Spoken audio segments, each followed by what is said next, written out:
자, 아침에 월요일 오프닝이 좀 그랬습니다만 일단 정보회의를 통해서 시장의 본질을 좀 들여다보도록 하겠습니다. DB금융투자 을지로금융센터 이영로 차장 함께합니다. 어서 오십시오. 예, 안녕하십니까. 제가 좀 황망한 소리들을 많이 했는데 네. 저처럼 이제 환이나 예. 금리나 아니면 뭐 원자재 이런 것들을 복합적으로 보는 사람들 입장에서 보면 주말이 편치는 않았어요. 예, 그렇죠. 네, 채권 시장이 뭐 난리가 나는 바람에 저는 개인적으로 많이 터졌습니다. 조금 이제 그 해외 거래를 하기 때문에 네. 뭐 전혀 그 시세에 저촉되거나 법리에 네. 저촉되는 거래는 아니고 조금 이제 개인적인 건데 하여튼 보기엔 불편했지만 시장은 일단은 주식시장은 랠리를 더 하겠다고 이야기를 하니까 따라가 봐야 되겠죠. 네, 그렇죠. 예. 근데 뭐 기본적으로 이제 고용 지표 부분이 이제 좀 안 좋아가지고 한번 그 금리를 상승에 대한 이야기들이 나오고 있는데 한번 툭 던졌었죠. 그런데 이제 고용 지표가 안 좋게 나오니 이제 금리가 이제 상승을 안 할 거다. 뭐 이제 조금 더 갈 거다라는 개념 때문에 오히려 이제 주식시장은 좀 더 좋게 이제 흘렀는데 뭐 본질에 대한 것들은 언젠가는 나와야 되는 거거든요. 그러니까 너무 이제 그거에 대해서만 좀 집착하지 말고 기업이 어느 정도 잘 운영되고 있는지 이런 부분들이 가장 핵심이 될 것 같아요. 금리 오르든 말든 기업이 잘 되면은 네, 결국은 그렇죠. 잘 가겠죠. 그래서 이제 멀리 보면은 네. 그런 내용들을 보아야 되는데 지금은 뭐 금리 네, 일단은 그쵸? 돈의 값을 거의 뭐 계속 낮춰놓으니까 네. 다른 자산, 돈과 이제 다른 실물 자산 네. 보이는 것도 있고 안 보이는 것도 예. 있지만 돈값이 내려는 게 다른 쪽이 계속 올라가는 예. 거죠. 네. 뭐 이건 자연스러운 시소 현상처럼 근데 그렇죠. 무한정 이렇게 갈 수는 없는 거고 예, 그렇죠. 언젠가는 이 올라가는 게 부채 위 이게 빚으로 사실은 많이 쌓아놓는 부분이 없지 않아 있는데 네. 그 부채가 결국에는 뭐 공짜 점심이 없듯이 네. 시간이 지나면 분명히 다가올 겁니다. 이제 그거는 나중 문제니까. 네, 그렇죠.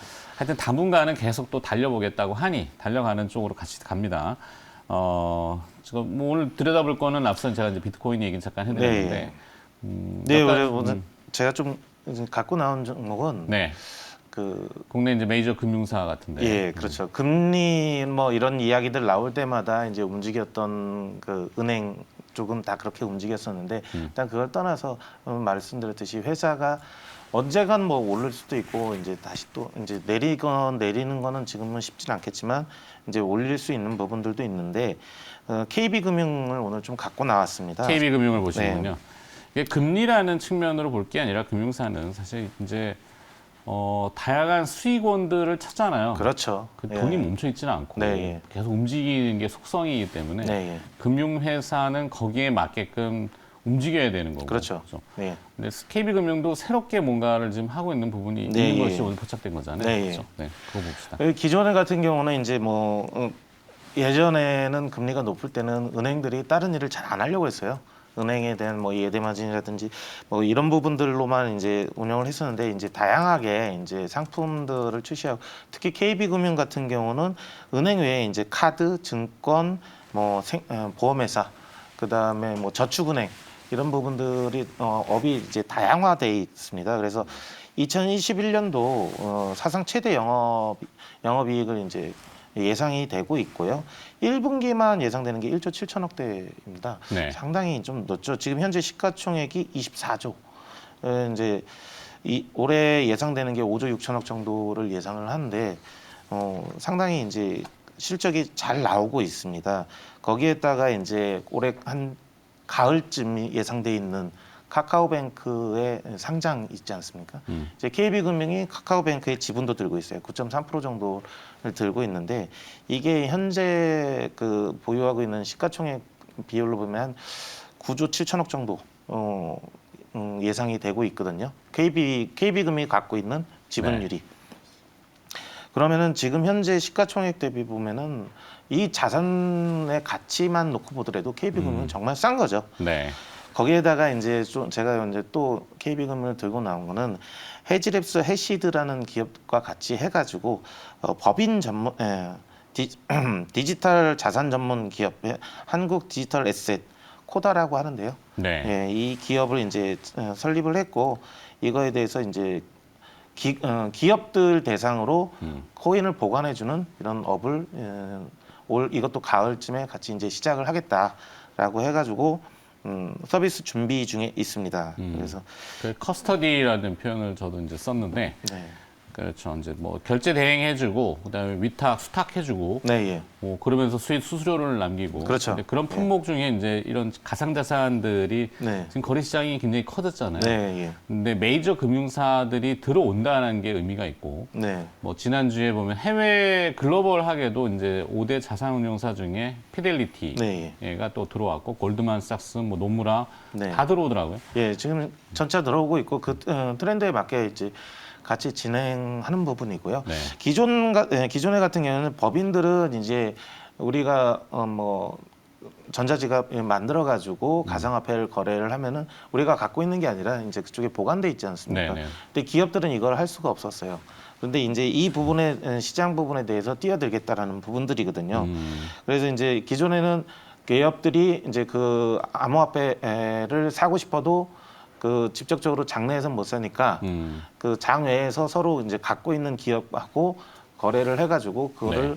본인들이 보유하고 있는 이런 형태가 이제 되고 있어가지고 조금 이제 보관이나 이런 부분들에 대해서 좀 애매하죠. 그런데 이런 부분들에 대한 서비스를 제공하고 그거에 대한 수탁 수수료나 이런 부분들도 추가적으로 생길 수 있는 부분들. 그다음에 개인들보다는 기업들의 거래되는 금액 단위나 이런 것들이 엄청 크니까요. 그렇죠. 특히 이제 뭐 아까 좀 전에도 말씀하셨듯이 도지코인을 통해서 결제 수단을 쓰겠다. 이런 부분들도 어쨌든 그쪽 기업들이 그걸 보관할 수 있는 이런 서비스나 이런 것들을 해주는 부분들이니까 새로운 영업 부분에 대한 새로운 수익에 대한 창출을 기대할 수가 있는 거겠죠. 뭐 골드만삭스하고 이제 KB금융하고 우리가 좀 단순하게 좀 비교를 해보게 되면요. 네. 골드만삭스 시가총액이 141조 원입니다. 영업이익이 한 연간 12조 정도가 나고 있는데 상당히 높죠. 그런데 KB금융 같은 경우 24조의 영업이익이 4조 6천억 정도. 올해는 5조가 넘는 그 영업이익을 나올 걸로 보고 있기 때문에 네. 아무리 코리안 디스카운트 뭐 얘기한다고 하더라도 좀 많이 싸지 않나 이렇게 생각이 됩니다. 네, 정리하자면은 일단은 순수하게 이 기업 가치를 볼 때 네. 금융회사니까 뭐 여러 가지 측면이 있겠습니다만 뭐 NAV라고 하는 네. 순자산 가치라는 개념으로 봤을 때 네. 지분율 아까 얘기했던 네. 뭐 카카오뱅크. 증권, 예, 뭐 그렇죠. 프루덴셜 생명 또 카드, 카드, 저축은행, 저축은행. 예, 저축은행도 있고요. 기타 등등 네, 이것들을 다 합친 값에 지금 시가총액이 턱없이 모자란다. 그렇죠. 네, 예. 그게 포인트고 예. 두 번째는 성장 동력을 찾는데 금리가 뭐 올라간다 그래서 이자 장사를 하는 개념의 순수한 그 상업은행으로서의 어떤 네. 개념보다는 새로운 영역으로 네. 들어왔다는 거. 예. 굉장히 의미가 있어 보여요. 그렇죠. 네. 새롭게 시작하는 시장인 거고요. 이 시장 부분에 대해서 선점을 먼저 이제 하게 들어가겠다라는 부분이니까 네. 이게 이제 국민은행만 들어간다는 게 아니라 이제 차후로 순차적으로 이제 시중은행들이 점차적 다 들어온다고 합니다. 그렇겠죠. 네, 그래서 이제 시장이 이제 좀 더 커지게 되는 이런 부분들로 가게 될 거고요. 기업들이 이제 이것들도 암호화폐나 이런 부분들의 결제 수단이나 이런 걸로 좀 들어가게 된다라면은 시장 규모는 상당히 커지겠죠. 기업적으로 커질 수 있을 거야 아마. 이게. 네. 하여튼 지켜보자고요. 네. 근데 일단 메이저사가 들어왔다는 거는 모종의 당국과의 교감이 있지 않았을까 네. 이런 생각도 좀 해볼 수 있겠고 그렇죠. 뭐 우리만 안 된다고 자꾸 할 수는 없잖아요. 그렇죠. 해외에서는 이미 다 하고 있는 하고 있고 예. 진입을 하고 그다음에 거기에 관련된 상품들 네. ETF가 이제 올해에 상장이 해외에서 되면은 그게 또 그거를 이제 복합하는 그 상품들이 있을 거 아니에요. 그죠? 네. 이 가상 자산 예. 뭐 꼭 무슨 비트코인이나 더지코인이나 이런 특정 화폐를 얘기할 수는 없지만 네. 그러다 보면은 하여튼 복합적인 거지만 그냥 설명하기는 굉장히 어렵고 저들이 움직이고 있구나. 네, 그렇죠. 우리도 맞춰줘야지 뭐. 그렇죠. 같이 가야죠. 그게 이제 KB금융의 뭐 KB저축은행이나 네. 이런 거였으면은 뭐지 이렇게 할 텐데 메이저 메이저. 본 네. KB금융이 물론 이제 그 공동 설립한 게 있긴 하잖아요. 네, 그렇죠. 뭐 해치랩스하고 해시드. 해시드 이런 기업들 같은 경우는 이제 해치랩스 같은 경우는 기업들의 전자지갑을 만들고 구축해주는 그런 서비스를 하던 기업이었고요. 해시드 같은 경우는 그런 플랫폼이나 이런 것도 같이 서비스하는 회사였는데 네. 이 각각의 이런 특징점들을 합쳐가지고 KB금융 같은 경우는 그거를 이제 보관해주는 이런 서비스, 스탁 업무. 예, 스탁 업무 이거를 같이 이제 진행해서 공동 회사를 설립한 거기 때문에 네. 예, 좀 더 이제 본질의 업무, 스탁 업무나 이런 부분들도 같이 하는 부분이고 새롭게 시장하는 부분에 그런 본인들이 잘하는 부분들을 진행하는 거니까요. 네. 예. 이게 또 뭐 하여튼 복잡한데 이렇게 하지 않으면은 그들의 글로벌 리그 테이블에 들어갈 수가 없어요. 네. 우리나라 금융기관들이 가장 단점이 메이저사들이랑 그 박스 안에 들어가줘야 되는데 용어가 어렵지만 네. 걔네들끼리 노는 박스가 있어요. 우리나라 금융기관이 잘 못 들어가요. 네. 어디 JP모건이나 뭐 이런 데 네. 거쳐하고 들어가고 뭐 이러니까. 그렇죠. 근데 이제 디지털 자산이라든지 이런 쪽은 좀 잘 해가지고 주도를 좀 했으면 좋겠네. 자, 일단은 뭐 정보회의의 공약주 뭐 이렇게 네. 되는 건데 공약주라고 표현을 써놨네. 네. 이제 좀 공약이보다 공약 어쨌든 하셔도 돼요. 지금 공약일 수도 있겠지만 네. 지금 당장 이게 간다라는 건 아니에요. 또 너무 이제 할 것 같은데? 예 그럴 수도 있겠지만 순차적으로 이제 그런 시장이 이제 올 가을철부터 이제 서비스가 시행되는 부분들이니까 예 아니 지금 순차적으로 보면은 움직이겠죠. 글로벌 주말에 아까 뭐 잠깐 네. 얘기드렸지만 글로벌 달러가 약세, 이중통화 다 강세. 네. 이중통화는 달러 이외 통화는 다 이중통화니까. 원화도 강세. 8원 떨어졌거든요. 여기에서. 그러면 오늘 환율 우리 서울한시에서 1,121원이 금요일 종가니까 오늘 한 1,110원대 초반에 출발할 거예요. 네. 원화 강세. 네. 외국인이 그냥 있을까? 주식 사면은 KB금융 사겠나? 뻔하게 눈에 뻔히 보이네. KB금융이 한동안 이제 계속 외국인들이 팔다가 네. 좀 이제 최근에 좀 다시 좀 들어오고 있습니다. 살 것 같아. 예. 예, 뭐 그냥 좋아서 산다기보다는 뭔가 이유가 있고 나중에 구실은 그렇게 붙는 거죠. 네. 공략주 괜찮을 것 같은데? 네. 자신감을 가지세요. 다만 이제 이것도 좀 너무 이제 과도하게 이렇게 가지 않도록 정부 정책 당국에서 이제 좀 빠르게 제도나 이런 부분들을 좀 보완을 해주고요. 이번에 뭐 지난주부터 시작된 공매도 같은 경우도 시작하자마자 이게 다시 시작하자마자 조금 이야기들이 좀 엉뚱하게 나오고 막 이렇게 하는데 이 빠르게 정책 공매도가 근데 당국에서 다시 성공한 게 아니라 뭐 예. 손실 나고 있잖아요. 예, 손실 공매도는. 나고는 있는데 공매도 잘못 치면은 손실이 계속 커질 수도 있다니까. 네. 그러면은 시세가 오히려 더 거꾸로 숏 커버라는 거를 이제 근데 이게 무한대로 간다는 거예요. 이게 시간이 그 같이 이제 이런 부분들도 빨리 이제 해가지고 어떤 그 우리 그 뭐냐 담보 비율 같은 개념이죠. 이거 기업들도 그거 공매도 치는 그 기업들이나 이런들도 담보 비율에 대한 이런 부분들 그다음에 그 담보 비율이 어느 정도 했을 때는 뭐 거래 기간을 어느 정도 확정 짓는다든지 네. 이렇게 했을 때가 어느 정도 좀 맞지 않나 저는 싶은데 네. 이쪽에서 무한되고 이쪽에서는 기간이 유한되어 있으면은 이게 좀 시장이 좀 안 맞죠. 예, 이런 부분들을 빠르게 좀 보완을 해줬으면 좋겠습니다. 알겠습니다. 뭐 그거는 그들이 알아서 하고 우리는 오늘 그냥 정보회의를 이렇게 거쳐보니까 KB금융 뭐 조금 오르긴 했는데 네. 모양이 이제 다시 불을 뿜을 좀 여는 그런- 위치. 예. 도지코인도 가는데 뭐. 알겠습니다. 자, 두 번째 서문 얘기 좀 해보죠. 예. 시장 풍문들, 뭐 어떤 기업이 어떤 얘기들이 좀 들리든가. 지난주에 이제 스페이스X가 이제 5분 만에 착륙을 성공을 네. 했습니다. 사전오기. 예, 네. 이게 10km 정도 상승했다가 네. 거기 이제 다시 잠깐의 좀 유형 형태로 이렇게 해서 자유낙하식으로 내려오다가 올라갈 때 수직으로 올라갔다가 네. 내려올 때도 수직 착륙을 다시 하는 거를 이게 시도했잖아요. 근데 수직 올라갔다가 수직 이렇게 내려오는 게 아니라 올라갔다가 이렇게 해가지고 자유낙하식으로 가다가 땅 지표에 가까이 왔을 때 이걸 바로 세웁니다. 다시 세우나? 예, 다시 세워가지고 이렇게 안착을 하는 건데 네.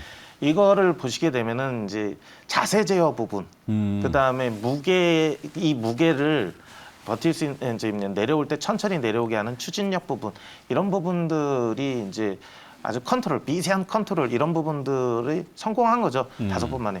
저는 그래서 미국의 이 참 대단한 게요. 네. 우리 로켓 속에서 이제 우주여행 하겠다. 그러니 이제 투자를 하라 그러니까 엄청나게 돈을 많이 투자를 해주시고 네. 한국은 열심히 컴퓨터 데이터 시뮬레이션 돌리고 막 그렇게 해가지고 한 번에 실패를 하게 되면 되게 충격이 큰데 많은 충격이 있는데 미국 같은 경우는 이제 그냥 계속 쌓아버려요. 실시간 데이터를 이렇게 실물 데이터를 놓고서 검토를 하니까 안정성 부분이나 어떤 이런 부분들에 대한 거는 시간이 되게 전략이 되는 거죠. 되게 네. 빠르게 그다음에 검증이 되고. 약간 문화적인 차이일 수도 있는데 네. 말씀 잘 하셨지만 우리나라는 뭔가를 했다가 실패하면은 네. 꼭 그 책임 추궁론이 있잖아요. 네, 그렇죠. 누가 책임질 건데, 그죠? 예. 그 손실에 대해서 누가 책임질 건데는 네. 아무도 책임을 안 질라 그래. 예. 그렇기 때문에 추진도 안 되고. 네. 가지 못했던 길은 새롭게 계속 뭔가를 시도를 해보고 해서 그 시행착오를 거치면서 그거를 찾아내고 이렇게 해가지고 이제 정착이 되는 부분들이거든요. 또 이제 자본이 원활하게 수혈이 네. 되고 사실 그쵸. 그게 막대한 자본이 들어가는 거는 누구나 그쵸. 다 알고 있는데 한 번에 그걸 어떻게 성공합니까? 아 그러면 근데 우리나라는 꼭 그렇잖아. 근데 이게 한 번 성공해야 돼요. 한국은 또 한 번에 성공을 해내는 뭐 대단한 민족이긴 합니다만. 네. 이게- 하여튼 조금 이 관이 주도를 하게 되면은 예. 그런 책임론의 그 것들은 다 아실 겁니다. 예. 그러니까 누구도 선뜻 나서서 네, 그렇죠. 추진을 안 하고 슬금슬금 뒤로 물러나고 누군가는 하겠지, 네. 누군가는 하겠지. 그러다 보면은 나중에는 외부에서 누군가 하고 해외에서 예, 그렇죠. 뭐 이런 거 부러워하고 막 그렇죠. 이런 뭐야 이게? 예, 어쨌든 뭐 스페이스 X가 이제 성공을 좋아요. 해서 네. 우주 산업이나 이런 부분들에 대해서 다시 한번 좀 좀더 주목을 주목을 받겠네요. 받고 예, 네. 이렇게 되는데 이제 이 관련돼 가지고 한국의 그 관련 기업들 같은 경우는 크게 뭐 한국항공우주, 네. 그다음에 하나 에어로스페이스, 하나 시스템 이렇게 이제 크게 주목받고 있는 기업들인데요. 한국항공우주 같은 경우는 이제 항우연에서 이번에 이제 이것도 가을철이죠. 네. 가을철에 이제 누리호. 로켓을 발사를 합니다. 이게 이제 한국형 35톤 발사체 누리호. 75톤짜리 이제 발사체를 중형에서? 하나를 그 엔진 추진력 이거 하나를 갖다가 클러스터 해가지고 4개를 묶어가지고 300톤 규모의 이 추진체를 갖고서 이제 만들어서 쏘아 올립니다. 네. 예, 이걸 이제 한국 같은 경우는 75톤 발사체를 선택해서 이제 한 이유는 이게 일단 우리가 2단 로켓이에요. 1단 하고 2단 올라갑니다. 근데 1단에서 이제 쏘아 올리고서 1단에 쏘아 올리는데 뭐 300톤짜리 하나 엔진 개발하고 2단 올라가는데 75톤짜리 하나 이렇게 하게 되면은 개발 비용이 많이 들어가니까 네. 75톤짜리를 하나를 만들어서 성공하니까 이거를 클러스터로 묶어가지고 이것도 또 엄청 기술이 뛰어나야 되거든요. 그렇겠죠. 이거를 묶어가지고 1단체를 발사시키고 그 다음에 위에 올라가가지고 분리돼서 1단 로켓이 또 75톤짜리 똑같은 엔진으로 해서 올라가는 이런 형태의 이제 기별인데 이거를 이제 항공우주 쪽이나 이런 쪽에 기술 이전을 통해서 내년부터는 민간 주도로 이제 가겠다. 네. 그래서 이제 한국항공우주가 이제 그거를 주도를 좀 하게 될 것 같고요. 맞아요. 항우연에서 이제 기술을 네. 민으로 좀 넘기는 건데. 네. 이게 또 이제 KF-21 전투기 같은 경우가 이번에 성공을 이제 만들었죠. 시제기. 네. 시제기를 만들었죠. 이거 같은 경우도 또 뭐 이제 미국의 예전에 그런 경우가 있었어요. 뭐 한국의 전투기들이 미국에서 사갖고 오잖아요. 네네. 그러면 이걸 다 뜯어고칠 수가 없어요. 뭔가 문제가 되면 다 미국에 보내야 돼요. 아니면 일본으로 보내야 돼요. 이제 그거에 대해서 AS 하는 기간이 너무 길고 그러니까 이제 운영하는 부분들이 되게 손실도 막대하고 수리 비용도 걔네들이 부르는 대로 줘야 되는 이런 불합리함이 있었는데 이게 이제 한국항공우주가 주관이 돼가지고 이제 한국형 전투기를 만들고 그래서 우리가 원하는 모든 무기 체계라든지 아니면 AS를 원할 때 우리가 마음껏 고칠 수 있는 이런 부분들이 있어가지고 지금 당장 한국항공우주를 보면은 주가 보면은 네. 대한민국 현주소하고 똑같습니다. 뭐 좀 해볼라 그러면은 옆에서 툭툭 건드리고 네. 뭐 난리치고 네. 좀 할라 그러면은 뭐 걸리는 거 많고 그렇잖아요. 땅이 요만큼 좁은데 뭐 위로 쏟는데 어느 영공인가 또 넘쳐가면은 또 난리칠 거고. 이게 이제 일단은 뭐 그건 맞는데 기업들로 보게 되면은 항공우주 같은 경우가 전반적인 거를 주관을 하고 진행을 해요. 네. 주관을 하고 진행한 다음에 이제 근데 얘네 혼자만 갈 수가 없어요.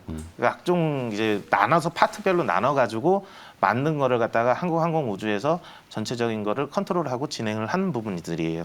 이제 하나 에어로스페이스 같은 경우는 이제 항공기 엔진에 특화돼 있는 기업 부분이니까 네. 우리가 KF-21 전투기에도 한국 하나 에어로스페이스에서 만드는 엔진을 탑재하려고 이제 준비 계속 노력을 하고 있고요. 네. 하나 시스템 같은 경우도 마찬가지로 이제 거기에 들어가는 A사 레이더라든지 이런 부분들에 대한 것들을 같이 이제 만들고 이렇게 하고 있는 거기 때문에 네.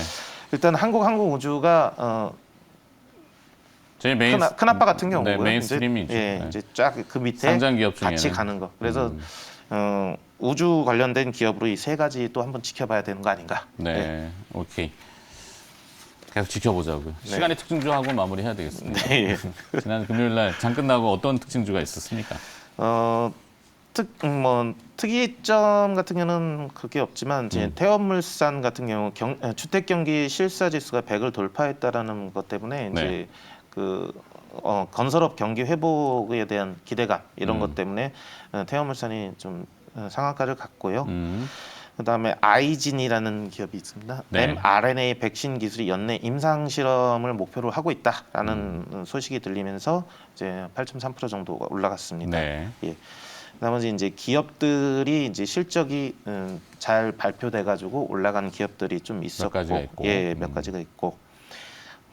아주 특이한 점은 별로 없네요. 네. 그 모더나 이제 관련된 기업으로는 AB 프로바이오. AB 프로바이오. 이게 이제 창립 멤버가 사내이사로 재직 중에 있습니다. 네. 예, 그래서 모더나가 한국의 자회사를 설립하고 한국 기업이 이제 백신을 위탁 생산 이런 부분들의 이야기가 나오면서 이 기업이 좀 이제 되는 거 아니냐. 내에서? 예, 이런 부분들이 있어가지고 약간 올랐어요. 한 3.5% 정도 이제 3.5%. 올라간 상황입니다.